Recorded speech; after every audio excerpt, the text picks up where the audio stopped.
Hey, welcome, folks, to this edition of the 700 Club. Well, that bunch of crazies in the North Korea have done it again. They made its latest and most powerful threat yet, coming in the form of a hydrogen bomb, underground test, big explosion, maybe 60 or 70 times more powerful than the one we dropped in Hiroshima in Japan. Well, now the question is, how will the United States and the world respond to this provocation? Well, while North Korea is moving ahead with its nuclear weapons program, it's also working on the missiles to deliver them to other countries, including the United States. Dale Hurd has the story. As tense as the situation with North Korea has already become, it could get worse. South Korea believes the North is planning another missile launch within a few days. The test launch of what some suspect will be an intercontinental ballistic missile capable of hitting the United States could come this Saturday. That's the anniversary of North Korea's founding, and leader Kim Jong-un may want to show off his ability to target the U.S. with nuclear weapons. The stakes could not be higher. The urgency is now. And at a special meeting of the UN Security Council Monday, the U.S. repeated its warning to North Korea. Nuclear powers understand their responsibilities. Kim Jong-un shows no such understanding. His abusive use of missiles and his nuclear threats show that he is begging for war. Japan, which had a North Korean missile fly through its airspace, told the Security Council something must be done. The Security Council must act to stop North Korea from continuing down this road. South Korean warships conducted live-fire exercises at sea today in a show of strength after the North conducted its biggest nuclear test ever of a hydrogen bomb. On Monday, Seoul used F-15 fighter jets and land-based ballistic missiles to simulate an attack on North Korea's nuclear test site, to strongly warn the North over the recent detonation. China has begun nuclear radiation emergency drills along its border with North Korea. President Trump asked in Washington if he would attack North Korea, said, "We'll see." Russia, China, and the European Union all claim there is no military solution to the crisis, but all have condemned North Korea. The path undertaken by North Korea is dangerous, irresponsible, and illegal. No U.S. military action appears imminent, and UN Ambassador Nikki Haley is calling for the strongest possible sanctions against North Korea at the UN, while the Trump administration looks into penalties against nations that do business with the North. Dale Hurd, CBN News. Well, what do you do? How are you going to put a penalty on China that has trade with the United States of $400 to $500 billion a year? Some of the most important things that we receive, we get from China, and what we sell to China. Sanctions seem to be the main weapon against North Korea. And for more on that, we're joined by Anthony Ruggiero. Anthony's a senior fellow at the Foundation for the Defense of Democracies. He worked in the U.S. government for 17 years. He was a U.S. advisor to the talks on North Korea in 2005. And it's a pleasure to welcome him to the 700 Club. Thank you so much for being with us. It looks like they say the people in Seoul, we've got about 1 million people at risk under the guns of North Korea. What can we do to stop this provocation? Well, thanks for having me. I think you said it right, that sanctions are the best and peaceful means to limit North Korea's programs and to try and attempt to roll them back. Sanctions right now on North Korea are nowhere near what we had against Iran, starting about 7 years ago. So we really need to ramp up sanctions. That, unfortunately, we know what the problem is, but we haven't really been able to tackle it, which is China and Russia. They're the problems. They're the ones whose firms and individuals, and in the case of China, Chinese banks, that are facilitating North Korea's sanctions evasion. Well, our trade with China is enormous. We're dependent on China for so many of the goods we use here in this country. And the trade that we sell, our airplanes and things like that, how do we put biting sanctions on the Chinese if they deal with the North Koreans? Sure, that's always a concern, and what we have to do is make sure that the sanctions are targeted. First off, we have to remember that these firms and individuals and banks are breaking U.S. law. So the option of not doing something is not really an option, because we need to protect the U.S. financial system and enforce U.S. law. But what that doesn't mean, it doesn't mean that we have to go to the extreme level of prohibiting these banks from the U.S. financial system. It doesn't mean that we have to start some kind of trade war. There are ways to do this. I believe that the Trump administration is doing this. They're starting, what I like to call it is an escalation ladder.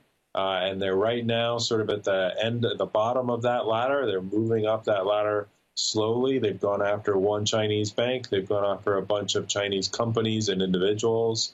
I think the next level will be going after another Chinese bank or banks. But there are ways to do this before we get to sort of the end of that escalation, which would be more extreme and harm the U.S.-China relationship.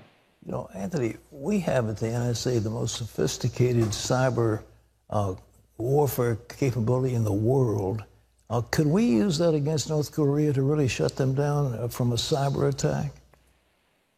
Well, there have been some rumors that the United States is using offensive cyber activities against North Korea's missile systems. That was one of the reasons given for some of the failures that we saw before, some of the missile failures we saw before.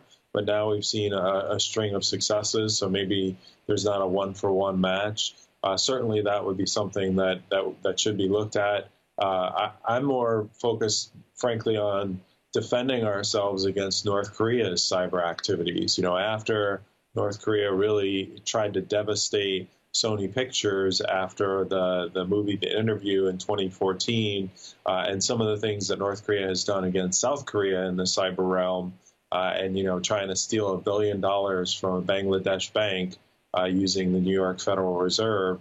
North Korea is very sophisticated on its cyber side, and I'm not sure that we're really ready for that. The North Koreans have imposed tremendous pain on their own population, and the thought is that they can survive almost any sanctions that come against them. What can we do to stop this? Let me ask you about one other thing, too.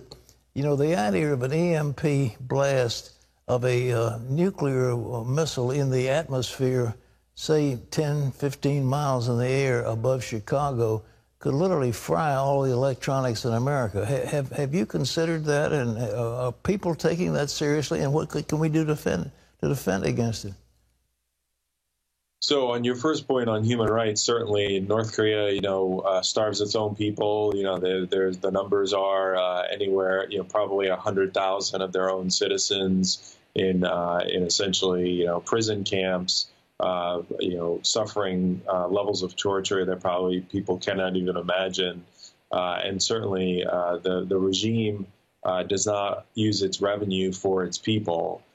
In terms of, how could we, there's this sort of belt tightening, this sort of slightly a myth on belt tightening against sanctions. North Korea uses their revenue for three purposes: for their weapons programs, for their military, and to buy luxury goods to keep the elites happy. If we start tightening the revenue, they're going to have to make a choice amongst those three.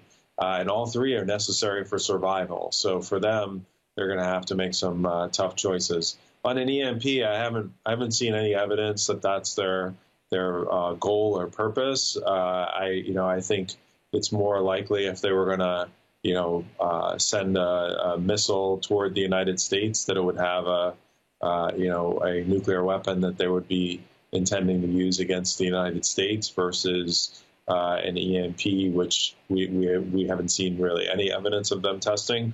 But I'll also say that, I'm always in the business of not underestimating North Korea. I think there are too many people out there that sort of rely on, well, we haven't seen that, or looking for those type of clues.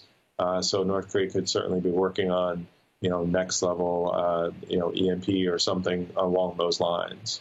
One last question. Do you think they have been able to weaponize a thermonuclear device to put it on the nose cone of a rocket and to hit the United States. Have they been able to do that, do you think, or not? Well, it looks like, I think most of the intelligence assessments that have been unfortunately leaked suggest the miniaturization part of that, making it the right size to fit on the nose cone has happened. I think time will tell. We'll have to wait the next couple of days to see what type of device. The interesting part of this test is usually every nuclear test. I think most people think it was probably a multi-stage nuclear weapon. The interesting thing about this test is usually they tunnel into a mountain and the blast is self-contained. But apparently there was a second collapse. There was a collapse of their tunnel, perhaps. Which could indicate that there will be the release of some gases that could be analyzed and give us some clues about what the device was and what was tested. Well, Anthony, thank you very much. This is Anthony Ruggiero, our expert for many years about what's going on in North Korea. Well, in other news, the damages from Hurricane Harvey could cost up to $180 billion. That's $180 billion. And the worst may not yet be over for many Texans in West Houston. The cleanup continues. More water will have to be released from dams in the area, and that will bring even more flooding to those poor people.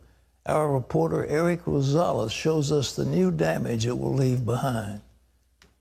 We are in West Houston, just about a mile or so away from where the releases took place, and you can see the damage that was left behind. This is pretty much the only way that you can get around in the neighborhood in Houston. It's about 5 to 6 feet of water that is gradually going down, but the results inside many of these homes is catastrophic.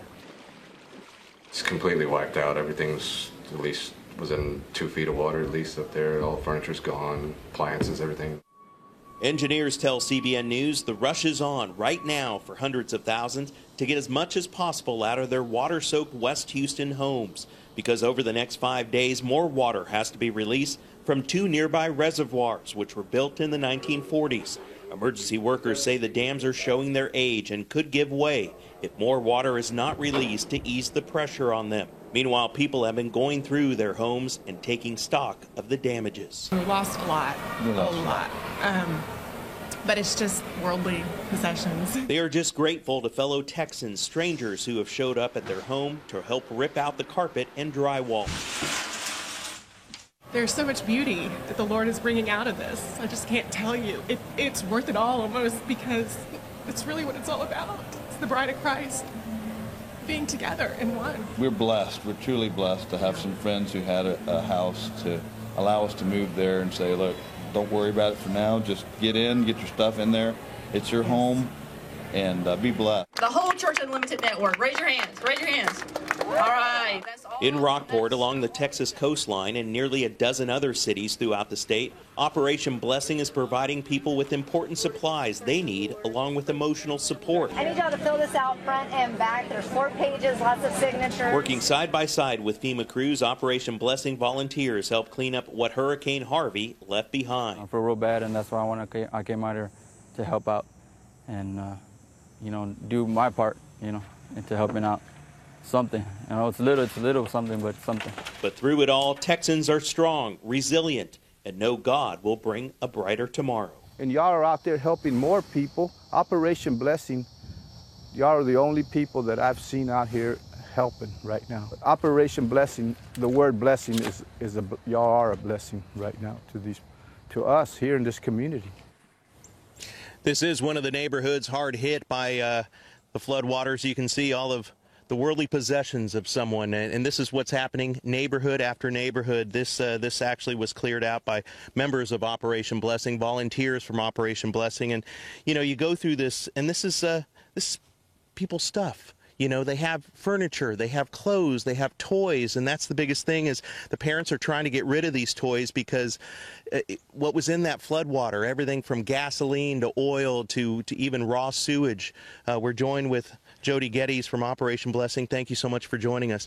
Talk to us a little bit about, we're here in the Port Arthur, Beaumont area, but this is just one of the areas where volunteers have helped out with Operation Blessing, correct? Yeah, absolutely, Eric. We are working all over the state of Texas. We've had over 2,300 volunteers working in Rockport, which is one of the hardest areas where Hurricane Harvey made landfall. We're working here in Port Arthur as well as Beaumont. And then, of course, we're working in about 8 cities total throughout Texas. And how can people help? How can they get involved? You still need volunteers, correct? Absolutely. There's a long road of recovery, and if there's anything we need is, of course, financial resources, but human resources. So if you'd like to volunteer, please go to operationblessing.org and click on volunteer.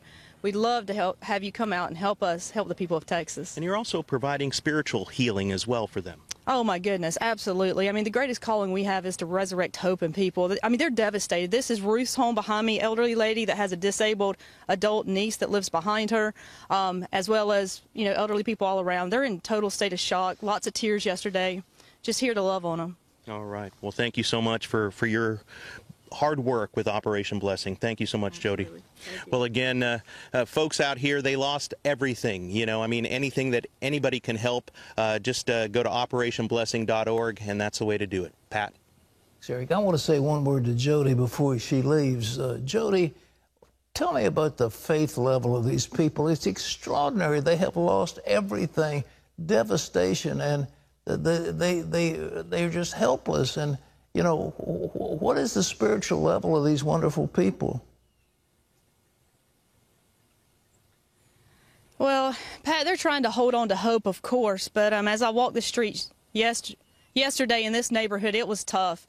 Ruth was very distraught. Sandra across the street, another elderly lady, they can't help themselves, Pat. And so right now it's the reality of coming back to their homes and seeing everything that they've worked for, everything they've lived for, completely in ruins. In the pile behind me, there's pictures of their children, their grandchildren. I mean, the stuff that's on the side of the road is stuff that money can't buy. But Operation Blessing's here, and I feel like our greatest calling is to resurrect hope in the precious lives of these hearts that are here in Port Arthur and all throughout Texas. Amen. I heard, I think Bill Horning was telling me about Beaumont, that the sewage system went out and the nothing but polluted water, and they couldn't flush toilets. Could you go into that in some detail? Yeah, that is correct, Pat. Yes, sir. It was really hard here in Beaumont. The water supply went out. So not only was it contaminated, like you turned the faucet on, it didn't come out. So obviously the people are the most important, Pat, but even us as relief workers in here, we were struggling just to flush the toilet. We were having to carry in huge tanks of water just to pour into the toilet to be able to go to the restroom. No one could take showers. And think about it. I mean, of course, we have great resources, RVs and stuff like that, but these people have lost everything they had. And being without water in America, we're not used to that at all. And so it's just a struggle to survive. The water's coming on and off at times, but it's still not at full capacity, so as well as in Port Arthur. So again, we just need prayers for these folks, not only for volunteer help, but just to kind of survive the circumstances. All right. Thank you, Eric, and thank you for Jody. God bless you. And Operation Blessing is there, folks, and you can help. They need help. They need finances. And so it's easy number, 1-800-700-7000. And you can log on to cbn.com. It's disaster relief, and we're there. Operation Blessing. And we're not going anywhere, I might add. We stay in these places until we get the job done. And so we are probably the largest mobilizer of volunteers. So if our people are out there, we have, 1,000 or so volunteers working, and we mobilize them into distinct groups so they can go and help these people. The people, for example, if they don't bring that junk out to the edge of the property, FEMA won't pick it up. So if it's 10 or 20 feet behind, they won't pick it up. So we've got to help them, the elderly people, for example, bring this stuff out so that the FEMA people will pick it up. Well, I also was thinking about Ruth and Sandy as she talked about them. Who cuts out the drywall? Who pulls out the wet insulation? I mean, somebody has to go into those homes and do that before mildew and mold starts. These volunteers do it, and God bless every one of them that are coming down to help.